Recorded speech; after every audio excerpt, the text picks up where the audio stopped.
Sir वहाँ की political परिस्थितियां और जियो पॉलिटिकल परिस्थितियां हम्म। इशारा करती हैं, और हम्म। जिस तरफ इशारा करती हैं वो इशारा मार्च के आसपास शेख हसीना के एक स्टेटमेंट में मिलता है कि कुछ गोरे लोग मेरे पास आए और उन्होंने मुझसे कहा कि सेंट मार्टिन आइलैंड हमें दे दो और अपनी जो सरकार है वो चलाते रहो। मैंने मना कर दिया। इस स्टेटमेंट में जिन गोरे लोगों की तरफ इशारा है और हम्म। उन गोरे लोगों के एजेंट जो इंडिया के वेस्ट में बैठे हुए हैं, और इंडिया के वेस्ट में बैठे हुए उन लोगों का जो पूरा स्टूज कहो या उनके जो पाले हुए गुंडे कहो या बांग्लादेश के रजाकार कहो, हम्म। जमाते इस्लामी उस तरफ। हम्म। सर एक्चुअली ये एक बहुत बड़ी जियोपॉलिटिकल गेम को इंडियन या यूं कहें बांग्लादेश की पॉलिटिक्स से जोड़कर अगर हम देखेंगे, तो जियो मतलब सुपर पावर एक जिसका नाम उन्होंने भले ही ना लिया हो लेकिन अमेरिका है, सीआईए हम्म। का एजेंट है, सीआईए के एजेंट ने आईएसआई के साथ मिलकर जमाते इस्लामी को एम्पावर किया, मजबूत किया, और वो जमाते इस्लामी ने पूरी ताकत लगाकर एक स्टूडेंट मूवमेंट को सपोर्ट किया। हम्म। स्टूडेंट मूवमेंट में भी नाहिद इस्लाम से लेकर जितना भी इनका पूरे का पूरा ग्रुप था सर, वो बहुत ही जूनियर, मतलब नाहिद इस्लाम की तो उम्र ही 26 साल है।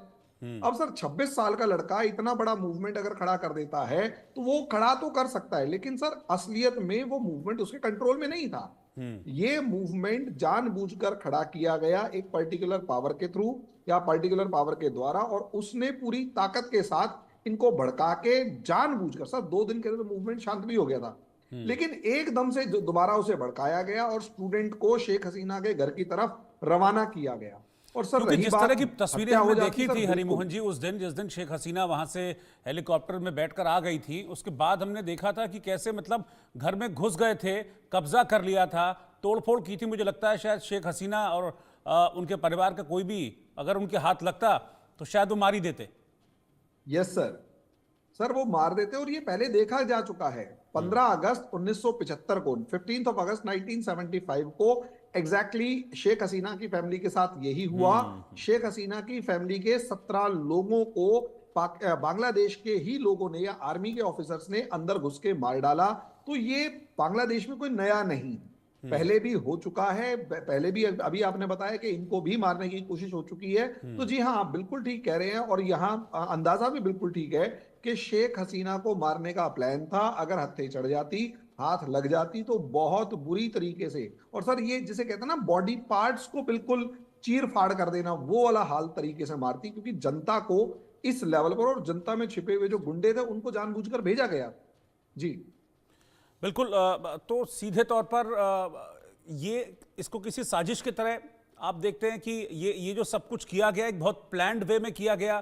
पहले जो जमात है उन्होंने छात्रों को भड़काया, आंदोलन के लिए उकसाया, और उसके बाद पूरी एक पृष्ठभूमि तैयार की गई कि हाँ मारना है, लेकिन उसको शक्ल इस तरीके से देनी कि आंदोलन के दौरान मारे गए, क्रांति के दौरान जी मारे गए, आप जिसको क्रांति कह रहे हैं ये लोग। जी बिल्कुल आप सही कह रहे हैं। और ऐसे में जो अमेरिका है और सीआईए है, इस तरीके के ऑपरेशंस कलर रेवोल्यूशन की फॉर्म में कई जगह कर चुकी है, चाहे वो कजाकिस्तान है, चाहे यूक्रेन है, चाहे वो जॉर्जिया है, चाहे अरब स्प्रिंग को ले लें। यहाँ पर जानबूझकर अलग अलग तरीके से जो भी एक स्ट्रांग गवर्नमेंट होती है उसके अगेंस्ट एक पब्लिक अपसर्ज क्रिएट किया जाता है, और वो पब्लिक अपसर्ज को वायलेंट शेप दी जाती है, और वायलेंट उसको वायलेंट प्रोटेस्ट करके उसको हिंसक रूप देकर वहां जो भी सरकार ताकतवर तरीके से बैठी हुई होती है, जो भी व्यक्ति वहां शासन कर रहा होता है, उसको वहां से भागने के लिए मजबूर कर दिया जाता है। और ये काम महज बहुत ही जिसे कहते हैं ऑर्गेनाइज्ड, बहुत प्लान्ड मैनर में दिखाई देता है। नॉर्मली आम आदमी को दिखेगा कि यार ये तो हो गया क्योंकि जनता का रिएक्शन था। हाँ। तो हाँ। होता यह है कि जानबूझकर जनता को किसी ना किसी मुद्दे पर गुस्सा दिलाया जाता है। हम्म। जैसे कि बांग्लादेश के अंदर गुस्सा दिलाया गया कि यहां पर सरकार ने इलेक्शंस में धांधली करी, हम्म। जबकि असलियत में धांधली वहां पर सवाल ही नहीं था। विपक्ष विपक्ष जो था वो चुनाव में आया ही नहीं, हम्म। और जानबूझकर नहीं आया। और इस चीज को ऐसे प्रोजेक्ट किया गया कि शेख हसीना ने उन्हें विपक्ष को चुनाव में नहीं आने दिया। हम्म। इससे लोगों में गुस्सा आया, उनको डर बैठा कि कहीं उनकी डेमोक्रेसी खतरे में तो नहीं है। हम्म। और जैसे ही उनको गुस्सा आया या डर बैठा, सर वहां पर सिचुएशन इस तरीके की क्रिएट कर दी गई भड़काकर। ठीक है, मैं आपके पास आता हूं। मैं सर्वे का अगला सवाल मैं सर्वे का अगला सवाल एक बार दिखा देता हूं, उसका क्या नतीजा है, क्योंकि मेरा जो सर्वे का सवाल है वो ये था कि बीएनपी प्रमुख खालिदा जिया भी क्या हत्या के डर से बांग्लादेश छोड़कर भाग गई? क्या उन्हें भी डर था कि उनका मर्डर कर दिया जाएगा, हत्या कर दी जाएगी? 53% लोगों ने इसका हाँ में जवाब दिया, 37% लोगों ने कहा कि नहीं ऐसा नहीं है, कुछ और रीजन हैं उनके जाने के, और 10% लोगों ने इस पर कोई भी रिएक्शन नहीं दिया है। मेरे साथ एक और मेहमान group captain retired VN Jha ji भी जुड़ गए हैं। झा सर, आपका बहुत बहुत स्वागत है। और हम चर्चा कर रहे थे जो आज शेख हसीना का स्टेटमेंट था कि भाई मुझे मार देते अगर मैं वहां से नहीं भागती। इतने उग्र वो लोग थे और उनका कहना था कि पूरी साजिश मेरे खिलाफ रची गई थी, लेकिन मैं किस्मत वाली थी कि मैं भी बच गई, मेरी बहन भी बच गई। उस पर तो मैंने बात की ही है, लेकिन शेख हसीना के जाने के कुछ वक्त के बाद खालिदा जिया भी चली गई और ये कहा गया कि वो इलाज के नाम पे जा रही हैं। क्या उनको भी, खालिदा जिया को भी डर था कि जो जमाती एक वक्त पर उनके साथी थे वो उनके साथ भी कुछ ऐसा कर सकते हैं? इस डर ने खालिदा जिया को भी बांग्लादेश छोड़ने पर मजबूर किया, जो डर शेख हसीना ने अब करीब 4-5-6 महीने बाद जाहिर किया है पब्लिकली। जी रोहित जी, ये दो अलग अलग मामले हैं। एक तो जो शेख हसीना का डर था वो तो बिल्कुल जायज था, क्योंकि जितनी सारी चीजें हमारे को पैनलिस्ट ने भी बताई थी कि ये रची हुई प्री प्लान्ड साजिश थी, जिसमें कि शेख हसीना को उखाड़ फेंकना था। और वहां पे जो जिहादी तंत्र हैं, जो जो जितने लोग जिहाद तंत्र में हैं, वो लोग इसको मैन्यूवर कर रहे थे छात्र शिविर के नाम पे। इसमें छात्र के भी बहुत छोटे से घटक इन्वॉल्व थे। लेकिन आपको ये चीज समझना पड़ेगा कि उन दिनों में भी जब ये चीजें हुई थी अगस्त की, तो उससे पहले भी अगर आप गतिविधियां देखें तो इलेक्शन के बाद से ही ये सारे लोग मतलब सुगबुगा रहे थे कि किस तरह से हसीना को उखाड़ फेंका जाए। और वहां पे एंटी इंडिया एक मूवमेंट जो था वो शुरू की जा सकी है। ऑब्वियसली इसमें सिर्फ वो जो लोकल छात्र शिविर है या जिहादी तंत्र है, सिर्फ वही नहीं, इसमें विदेश के भी हाथ हैं, इसमें कोई दो राय नहीं है। पाकिस्तान, चाइना, कहना यह भी है कि अमेरिका का भी डायरेक्ट इसमें हाथ था। उसको शेख हसीना बिल्कुल आंखों नहीं सुहाते थे। तो ये सारी चीजों को भी छोड़ देते हैं। लेकिन शेख हसीना को जब वहां से पलायन करना पड़ा तो उनके लिए कोई दूसरा रास्ता नहीं था। उसके ठीक पहले हसीना यहाँ पे इंडिया आई थी, यहाँ से वापस गई, और वहां पे जब उन्होंने देखा कि वहां पे इतने दंगे जा रहे हैं, तो उन्हीं के जो वफादार आर्मी के ऑफिसर्स थे, उन्होंने उनको सलाह दी थी कि आप यहाँ से निकल जाइए, आपके लिए एक हेलीकॉप्टर है, आप वहां से निकल जाइए अपनी जान बचाने के लिए। यहाँ तक कि रिजिग्नेशन भी देने का समय नहीं हुआ या किसी को केयर टेकर अपॉइंटमेंट भी देने का समय उनको नहीं मिला। तो ये स्थिति थी। तो अगर वो वहां से नहीं निकलती तो उनको भी मार दिया जाता, क्योंकि मेन टारगेट शेख हसीना ही थी, क्योंकि पूरे सरकार का वर्चस्व था शेख हसीना के हाथ में था। और बाकी जितने लोग थे सरकार के तंत्र में थे, आपने देखा होगा उनके भी घर जलाए गए, कुछ लोगों को पीटा भी गया। लेकिन जान से मारने का काम जो था वो हसीना को झेलना पड़ता अगर वो वहां से नहीं निकलती है। अब आइए, आपने बीएनपी की बात कही। देखिए, बीएनपी पहले भी जब सरकार में रह चुकी है, इसके दो घटक, एक तो था जमात और एक और वहां के लोकल जिहादी जो ग्रुप थे, ये उनके सरकार में रह चुके हैं पहले भी। उनके साथ में खालिदा जिया सरकार चला चुकी है। तो ये हैंड इन ग्लव्स उनके हो सकते हैं। लेकिन उन दिनों में खालिदा जिया जेल में थी, उनके जो और भी बहुत सारे सहयोगी थे वो जेल में थे, और जिस तरह से उनको जेल से रिहा किया गया, जिस तरह से जो पूरी की पूरी तंत्र थी उसको जो जिहादियों ने जो हैंडल किया हुआ है, हिंदुओं पे अटैक, हिंदू के मंदिरों पे अटैक, जो कृष्ण का जो इस्कॉन मूवमेंट था उसके ऊपर में अटैक, बाकी गैर इस्लामी लोग थे उनके ऊपर में अटैक, ये सिर्फ एक ही दिखाता है कि ये ऑर्गेनाइज क्राइम थी, जो कि बिल्कुल एकदम सामने में आ गई, जबकि हसीना वहां से निकल गई और तंत्र जो था वो जिहादियों द्वारा चलाने जाने लगा, चाहे वो मुखौटा आर्मी चीफ की हो या फिर वहां पे यूनुस, वो वहां पे सामने में आ गए। लेकिन उन जिहादियों की गतिविधि बिल्कुल बेखौफ उसी तरह से चलती रही। और उन्हीं दिनों आपको याद होगा कि पाकिस्तान के आईएसआई के इशारे पे उनके एक बड़े हाई रैंकिंग ऑफिसर वो बांग्लादेश में गए थे और इन्हीं सब चीजों को कोऑर्डिनेट करने के लिए। देखिए वहां की जमात जो है वो हमेशा से एंटी इंडिया रही, इसमें कोई दो राय नहीं है। वो हमेशा से प्रो पाकिस्तान रही है, कोई दो राय नहीं है। जमात चाहे बांग्लादेश का हो, भारत का हो या और कहीं का हो, वो हमेशा पाकिस्तान के साथ में रहा है, इन देशों के खिलाफ में रहा है। तो ये जमात के जो जो लोग हैं, और इसमें आज के दिन में और भी बहुत सारे ग्रुप मिल गए हैं, इनका पहले से ये एक मंशा थी कि किसी तरह से यहाँ की सरकार को पलटा जाए और सरकार को पलट के फिर जो उनकी गतिविधियां हैं वो वहां पे चलाई जाए। तो आज के दिन में नहीं, आज से आप चले जाइए कई महीने पीछे, तभी से ये सारा तंत्र वहां पे चलाया जा रहा है। तो इसमें कोई दो राय नहीं कि जो आप क्वेश्चन पूछ रहे हैं, देखिए क्वेश्चन आपने पूछा लोगों से, कुछ लोगों ने कहा ऐसा, कुछ लोगों ने कहा ऐसा, कुछ लोगों ने कहा हम नहीं जानते हैं। ये डिपेंड करता है कि कौन आपको आंसर दे रहे हैं। अगर किसी आप जानकार के पास में जाइए जो एक्सपर्ट हैं इन मामलों के, तो वो आपको कहेंगे कि इसकी एक्चुअल तस्वीर क्या है। तस्वीर बिल्कुल पलट के रह जाएगी। देखिए हम आप सबों को ये तो मुझे 30 सेकंड और दीजिएगा। हम सबों को ये चीज सोच के मतलब घृणा होती है इंटरनेशनल जो अरेंजमेंट्स है कि ये सब कुछ यहाँ पे बांग्लादेश में होता रहा है और ह्यूमन राइट्स का एक शब्द नहीं आया है कि हिंदुओं के ऊपर में अटैक बंद करो। क्या यूएनएससी में एक बार भी ये मामला गया कि वहां पे जो जिनोसाइड चल रहा है उसको रोको? बिल्कुल। वहां पे जिस तरह से ऑर्गेनाइज क्राइम चल रहा है उसको रोको? नहीं। और इसमें मैं भारत सरकार को भी उतना दोषी ठहराता हूं कि कोई न कोई एक स्पॉन्सर करने वाला चाहिए कि ये चीज जो है, ये मामला है, ये यूएनएचआरसी में या यूएनएससी में इसका मामला उठाया जाए। लेकिन भारत सरकार ने भी मामला नहीं उठाया। भारत सरकार ने जरूर कुछ हेल्प की है, कुछ जो सहानुभूति है प्रकट की है, लेकिन सिर्फ सहानुभूति से जिहादियों के आगे में आपका काम नहीं चलेगा। बिल्कुल, वहाँ पर स्ट्रांग होना बहुत ज़रूरी है, स्ट्रांग स्टैंड लेना बहुत ज़्यादा ज़रूरी है। मेरा सर्वे का अगला सवाल था कि पाकिस्तान पहुंचे बांग्लादेशी सैनिकों को आईएसआई ट्रेनिंग दे रही है, इस तरह की इंफॉर्मेशन मिली है। क्या पाकिस्तान बांग्लादेशी सेना को भारत के खिलाफ इस्तेमाल करना चाहता है? 74% लोगों ने कहा हाँ, 18% लोगों ने ना में जवाब दिया और 8% लोगों ने कहा कि हम इस पर कुछ कह नहीं सकते हैं। हरिमोहन जी, क्योंकि पिछले दिनों से हम लगातार देख रहे हैं कि पाकिस्तान और बांग्लादेश के बीच कुछ कुछ खिचड़ी पक रही है।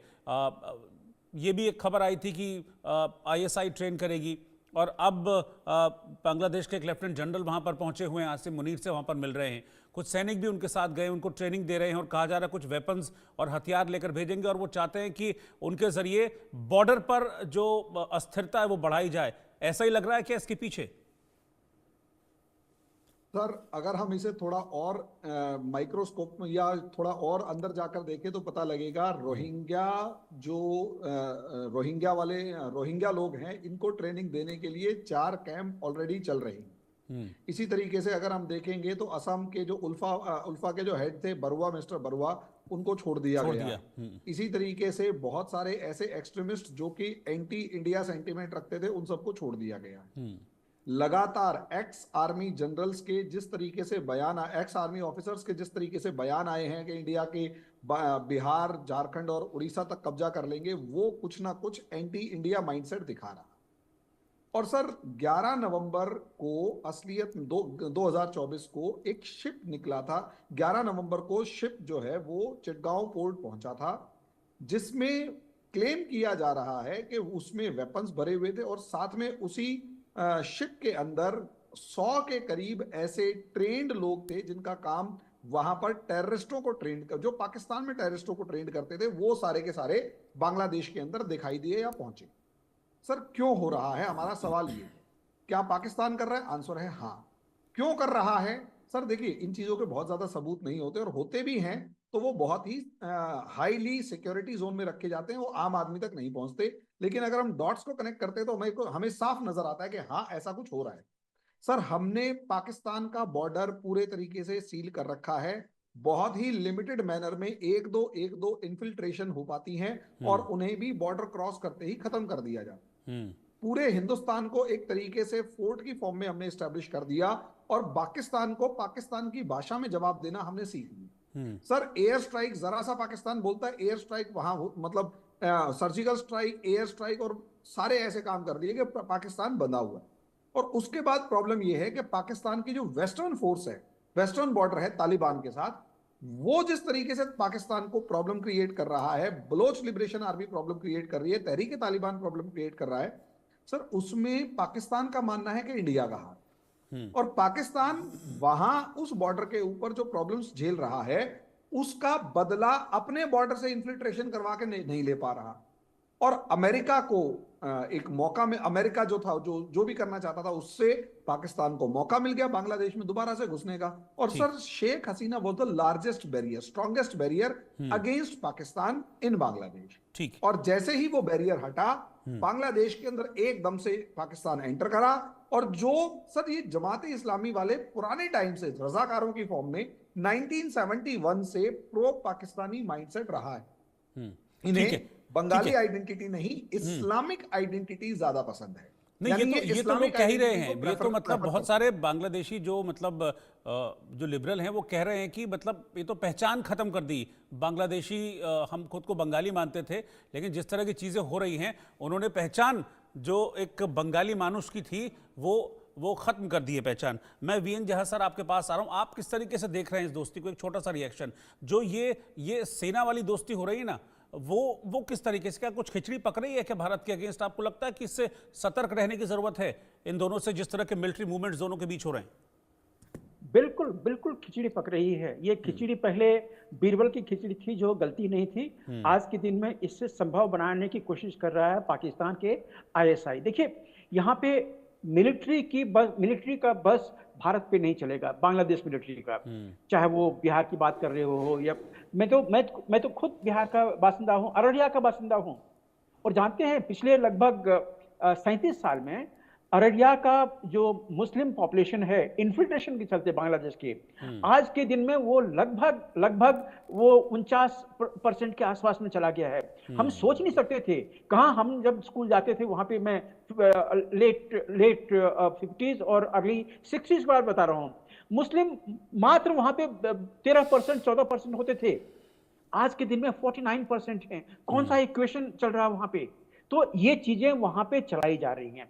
दूसरी चीज, वहां पे जो बॉर्डर का एरिया के मैं बताता हूं, असम तो आप छोड़ दीजिए, असम में तो चल ही रहा है, लेकिन बिहार की बात कर रहा हूं मैं। हमारा जो किशनगंज है, हमारा अररिया हुआ, कटिहार हुआ, पूर्णिया हुआ, यहाँ पे काफी ज्यादा गतिविधि इसकी है।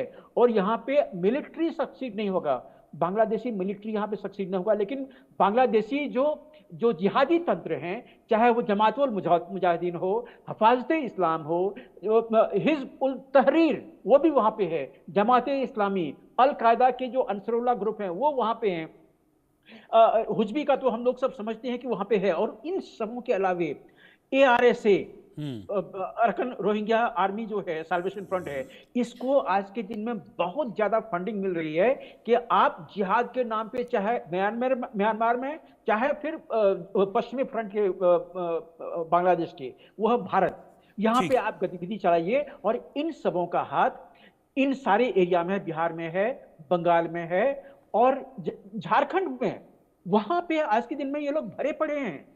सरकार की आंखें नहीं जा रही। मैं किसी को दोष नहीं देना चाहता हूं, लेकिन केंद्रीय सरकार ये कह के अपना पल्ला नहीं झाड़ सकती कि ये स्टेट का लॉ एंड ऑर्डर मामला है। नहीं जी, ये जिहादी जो विदेशी हैं, हमारे धरती पे आ रहे हैं, इनको आइडेंटिफाई करना, इनको निकालना या इनको यहीं शूट कर देना, ये हमारी जिम्मेदारी है। देखिए, ये जो चूहे हैं इनको यहीं पे मारिए, नहीं तो ये हमें मार के खा लेंगे। तो ये जो जिहादी तंत्र है, इनसे आप सावधान रहिए। पाकिस्तानी मिलिट्री, उससे डरने की जरूरत नहीं है, चौकस रहने की जरूरत है। ये वही चीज करेंगे। जब बाढ़ लगाई जा रही थी, हमने कुछ दिन पहले ही हमने बात की थी, जब बाढ़ लगाई जा रही थी, इसको रोकने के लिए लोग वहां पे आ गए थे, जो पाकिस्तानी के जो पैरामिलिट्री थे। तो वो बाढ़ इसलिए नहीं लगाने देना चाहते हैं कि वो इन्फिल्ट्रेट आसानी से करा सके, चाहे वो जिहादी हो, चाहे वहां के जो पाकिस्तानी के समर्थित जिस भी ग्रुप को वो ट्रेनिंग दे रहे हैं, उनको यहाँ पे आसानी से एंट्री करा सके। और फिर हमारी ममता जी उनको शरण देके वहां पे उनको खाना पानी पीना, खाद, अपना वोट बैंक मजबूत करें, वो करे वो। हाँ, ठीक है सर, बहुत बहुत शुक्रिया आपका, डॉक्टर VN झा और हरिमोहन कौशिक जी साथ में जोड़ने के लिए बहुत बहुत शुक्रिया आपका। और अब आगे बढ़ते हुए बात